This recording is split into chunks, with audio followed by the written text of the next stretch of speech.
Pitung rewel lagi. Iya nih bang, gerak terus dia. Kagak bisa diam. Gatel dia, pengen latihan silat kali. Semoga anak kita tumbuh jadi anak yang soleh ya. Si Pitung lahir di kampung Rawabelong. Ayah si Pitung bernama Abah Piun dan ibunya bernama Nyak Pinah. Ketika si Pitung lahir, Jakarta masih bernama Batavia dan sudah ratusan tahun dijajah oleh Belanda. Pitung tumbuh menjadi anak yang setiap hari menyaksikan kekejaman penjajahan Belanda terhadap masyarakat Batavia. Ketika sudah tumbuh remaja, ayahnya berharap si Pitung menjadi anak yang berbudi baik. Karena itu ayahnya mengirim si Pitung belajar di pondok pesantren Haji Naipin di Kemayoran. Selain mengaji, si Pitung juga belajar silat. Selain pintar mengaji, si Pitung ternyata juga mumpuni dalam pencak silat. Setelah beberapa tahun menjadi santri Haji Naipin, si Pitung pun pulang ke kampung halamannya. Abah Haji, terima kasih selama ini sudah bersedia mendidik Aye di pesantren ini. Sekarang Aye mohon pamit untuk kembali ke kampung halaman. Pitung, sudah menjadi kewajiban Aye membagi ilmu pada siapa saja yang mau belajar. Nah, sekarang pulanglah kamu ke kampung halaman. Amalkan ilmu yang kamu dapatkan di sini untuk kepentingan masyarakat di sekitarmu. Dan jadilah anak yang berbakti kepada orang tua. Salam Aye untuk orang tuamu ya. Kehidupan di pesantren memang selalu sederhana dan banyak prihatin agar para santri memiliki kepribadian yang kuat. Selama di rumah, si Pitung rajin membantu babehnya. Setiap hari, si Pitung mengembalakan kambing ke daerah yang banyak rumputnya. Sedangkan ayah si Pitung setiap harinya berjualan buah-buahan di pasar Tanah Abang. Suatu hari, si Pitung disuruh babehnya menjual kambing ke pasar Tanah Abang. Pitung, badan babe agak kurang enak. Lo jual 2 ekor kambing ke pasar Tanah Abang sono ya. Beres, Be.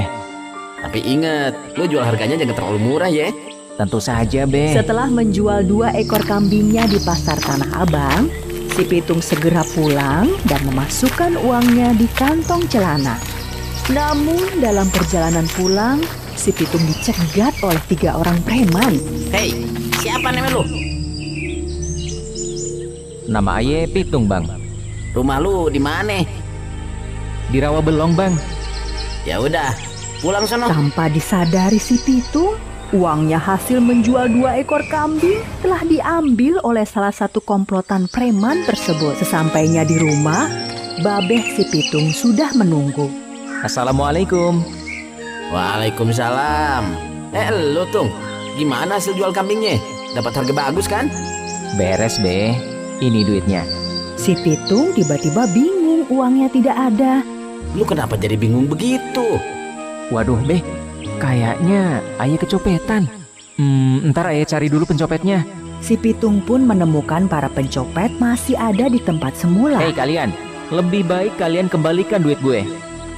Kalian jangan pura-pura tidak tahu. Kalian kan yang nyopet duit gue. Para preman tersebut tetap tidak mau mengaku. Dan akhirnya, si Pitung segera menyerang mereka. Hanya dalam beberapa jurus, ketiga gerombolan preman tersebut sudah terkapar dan tidak bisa melawan lagi. Awas lu Pade, jangan macam-macam sama anak Rawabelong. Si Pitung segera pulang sambil membawa uangnya hasil menjual kambing.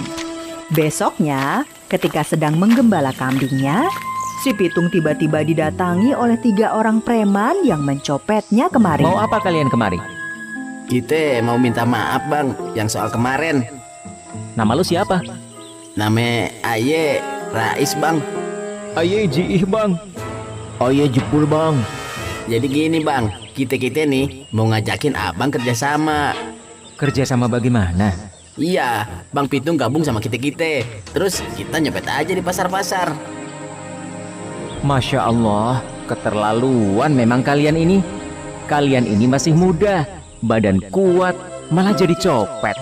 Yang kalian copet pun juga orang miskin, yang sehari-hari sudah hidup menderita karena dijajah Belanda. Seharusnya kalian membantu orang-orang miskin itu, bukan malah nyopet duit mereka. Rais dan teman-temannya saling berpandangan. Bang, hidup kami pun udah miskin. Sehari-hari aja untuk makan susah. kami mencopet karena kemiskinan. Kalau tidak miskin, kami tidak akan nyopet. Jadi, gimana bisa? Kami harus bantu orang-orang miskin itu. Si Pitung menyuruh mereka mendekat dan membisikkan sesuatu. Rais, Jiih, dan Jebul saling berpandangan. Baik bang, kami setuju. Asal Bang Pitung yang memimpin. Sebenarnya, apa yang dibisikkan si Pitung kepada 3 orang kawanan pencopet tersebut? Beberapa hari setelah pertemuan tersebut, terlihat si Pitung dan 3 orang pencopet yang sudah menjadi anak buahnya merampok rumah seorang pejabat Belanda.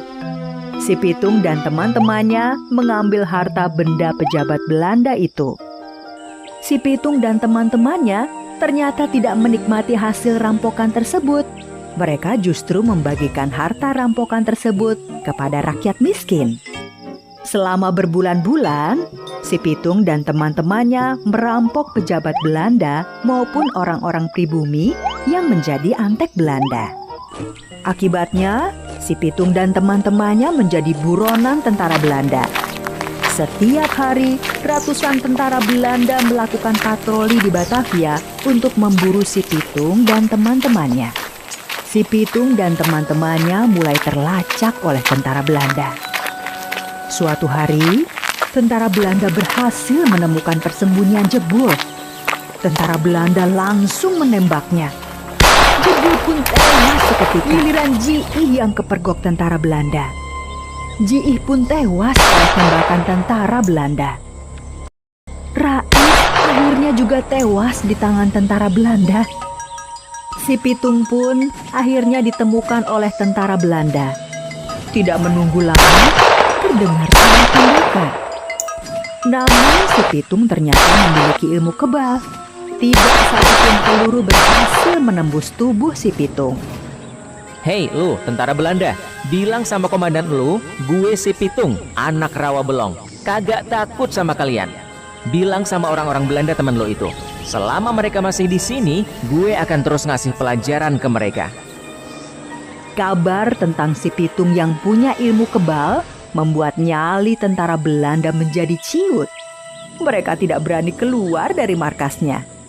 Akhirnya, kelemahan ilmu kebal si Pitung ketahuan.